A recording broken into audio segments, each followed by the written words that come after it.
C'est un honneur de vous accueillir encore une fois dans l'émission Kangoka. Mon nom est Chris de Komana. Aujourd'hui, nous sommes mardi. Vous allez écouter la première partie avec le serviteur de Dieu, Esdras Biranguza, et moi je vais continuer avec la deuxième partie.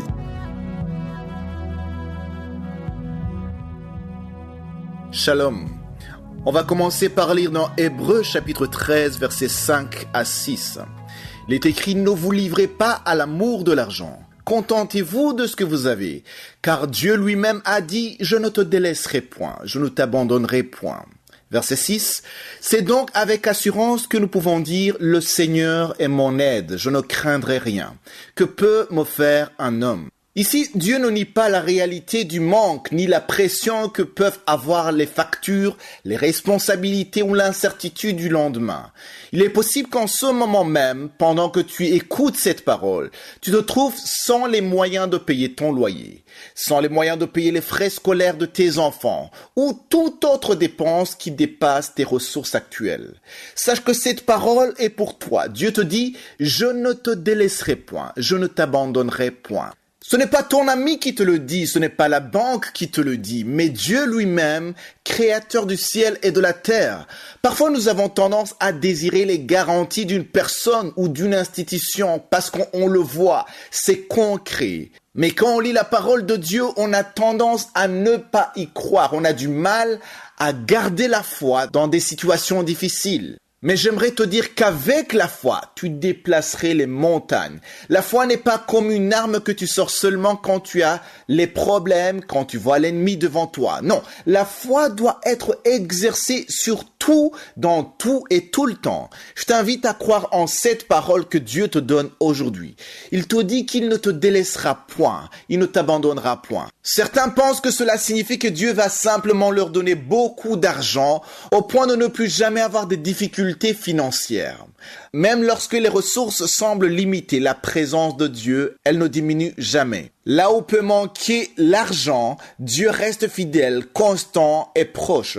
Ici, Dieu n'a pas mentionné uniquement l'argent, mais il parle de lui-même. C'est lui-même qui sera avec toi, peu importe les difficultés, peu importe les problèmes. Il a 1000 manières d'intervenir. Il peut passer par une personne, ouvrir une porte inattendue, envoyer exactement ce dont tu as besoin au moment précis. Ne fixe pas tes yeux sur la manière dont Dieu va agir. Fixe tes yeux sur Dieu lui-même et attache-toi à lui. Ce verset t'invite à ne pas laisser l'amour de l'argent prendre le contrôle sur ton cœur. Dans les difficultés, dans les problèmes financiers, il est facile de penser que tout serait réglé si on avait plus d'argent. Et peu à peu, le manque devient une obsession, une source d'inquiétude permanente. On court derrière l'argent, on passe du temps à réfléchir comment on peut gagner plus et on minimise le temps avec Dieu. Mais dès que tu essaies de prier, tes pensées retournent vers l'argent. Cela en devient une obsession. Et ce qui est surprenant, c'est que même quand tu en reçois davantage, tous les problèmes ne disparaissent pas. Et pourtant, le désir continue. Tu en veux encore plus.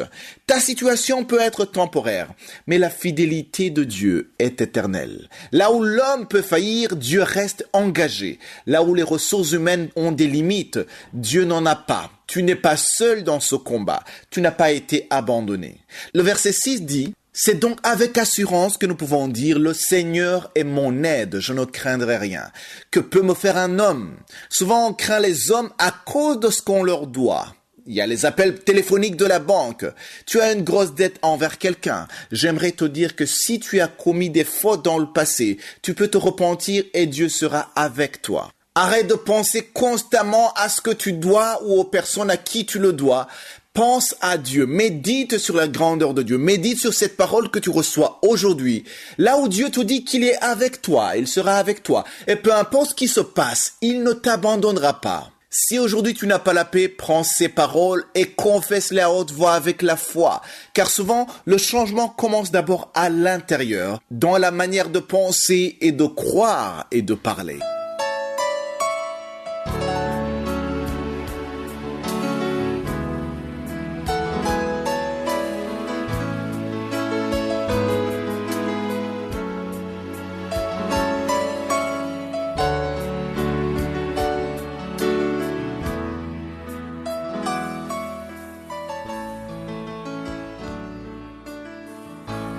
Nous arrivons maintenant dans la deuxième partie, c'est-à-dire au moment de l'enseignement. Nous continuons avec l'enseignement, le temps de Dieu. Hier, nous parlions de ce que Joseph avait traversé 13 ans de chronos.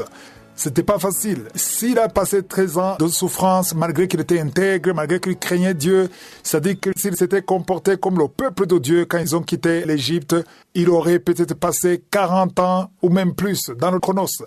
Mais il a passé 13 ans. À travers ces 13 ans, Dieu le préparait à une haute fonction, c'est-à-dire qu'il devait devenir le premier ministre d'Égypte, mais il a été préparé pendant 13 ans. On a vu comment ses frères sont venus. Ils ont eu peur. Ils tremblaient. Ils croyaient qu'il allait se venger. Pourquoi?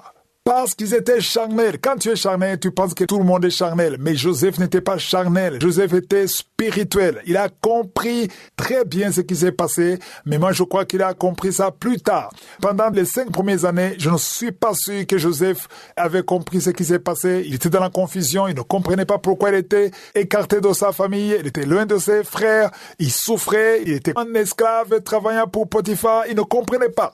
Mais c'est plus tard qu'il a compris, parce que dans Genèse 45, on a vu ça, au verset 7, il a dit « Dieu m'a envoyé devant vous pour vous faire subsister dans le pays. » C'est-à-dire qu'il y avait la famine en Égypte, et Dieu savait qu'il y aurait la famine, et Joseph les a dévancés. Voilà pourquoi il est venu.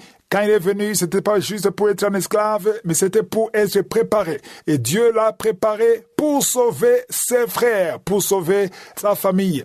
Et tout ce que Dieu lui avait dit, c'est accompli. C'est-à-dire qu'ils sont venus, ils se sont tous prosternés devant lui, comme il avait vu dans le songe. Tu as peut-être traversé des moments difficiles. Tu ne comprends pas pourquoi, mais plus tard, si tu restes intègre, tu comprendras pourquoi.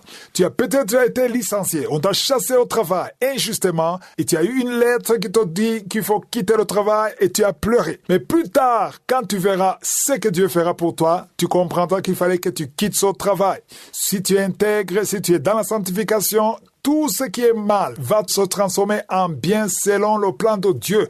Il suffit de prier pour rester dans le plan parfait de Dieu. Tu as tout fait pour chercher le visa. Il y a quelqu'un qui a tout fait pour chercher un visa, pour aller en Europe, ça n'a pas marché, c'est toujours le refus, mais plus tard tu comprendras pourquoi cette porte ne s'ouvre pas. Dieu a un plan pour toi, là où tu es, et tu comprendras ça plus tard. Donc quand tu comprends les choses spirituelles, comment Dieu fait les choses, tu ne pleures pas, tu ne te lamentes pas. Et au verset 8, il a dit, « Ce n'est donc pas vous qui m'avez envoyé ici, mais c'est Dieu. » Alors, qu'est-ce que cela veut dire? Ça veut dire qu'à travers la jalousie de ses frères, tout ce qui s'est passé, c'était dans le plan de Dieu. Donc, on comprend ici que ses frères qui le détestaient, qui voulaient le tuer, qui voulaient le chasser, qui étaient jaloux, c'est le moyen par lequel Dieu a trouvé pour élever Joseph. C'est pour ça que Romains 8, verset 28 dit que toute chose concourt au bien de ceux qui aiment Dieu. Si tu es dans le plan de Dieu, même les mauvaises choses, même tes ennemis, Dieu peut les utiliser. Je te dis, moi j'ai vu ça dans beaucoup de cas, Dieu peut utiliser tes adversaires ou tes ennemis en ta faveur. Reste seulement dans le plan parfait de Dieu. Ne change pas. Reste fidèle. Parce que le diable peut vouloir te tuer, te faire du mal. Mais en te faisant du mal, il accomplit la volonté de Dieu. Je vais vous montrer un exemple clair. Dans la Bible, Jésus a été crucifié. Tout le monde disait qu'il soit crucifié. Il était crucifié et les gens acclamaient. Tout le monde était contre lui. Presque tout le monde était contre lui. Le diable était content. Je suis sûr que quand Jésus est mort sur la croix, quand il était crucifié, quand le fouettait, le diable était dans la joie. Il croyait avoir réussi. Mais à travers la crucifixion de Jésus, le monde entier a été sauvé. Et le diable a été détruit, vaincu à travers la crucifixion de Jésus. Donc, il y a peut-être des personnes qui te détestent dans la vie, qui sont contre toi. Ne les détestez pas. Prie pour eux. Bénis-les. C'est pour cela que la parole de Dieu dit « Bénissez vos ennemis, priez pour eux, parce qu'ils sont utilisés sans le savoir. » Je vous dis que quelqu'un qui est dans la parfaite volonté de Dieu, même ceux qui le détestent, il contribue à l'accomplissement de la volonté de Dieu. Tu as tout fait pour avoir une promotion au travail. Ça ne marchait pas, mais à travers cette injustice, Dieu peut accomplir sa volonté. Ça, c'est très profond et il faut penser spirituellement pour le comprendre. On t'a refusé le visa, ne pleure pas. Il y a un fiancé ou une fiancée qui t'a abandonné, ne pleure pas. pas. Reste dans la volonté de Dieu. Reste dans la parole de Dieu. Ne te lamente pas. Loue l'Éternel. Reste dans la sanctification et tu verras ce que Dieu fera dans ta vie. C'est alors que tu pourras citer avec joie Matthieu 6:10 qui dit « Seigneur, que ta volonté soit faite sur la terre comme au ciel. » Parce qu'au ciel, Dieu a déjà tout fait. Tout ce qu'il te faut dans son chronos, c'est de rester intègre et ne te lamente pas et tu verras la volonté de Dieu. Si Josué le veut, nous allons continuer demain. Que Josué vous bénisse.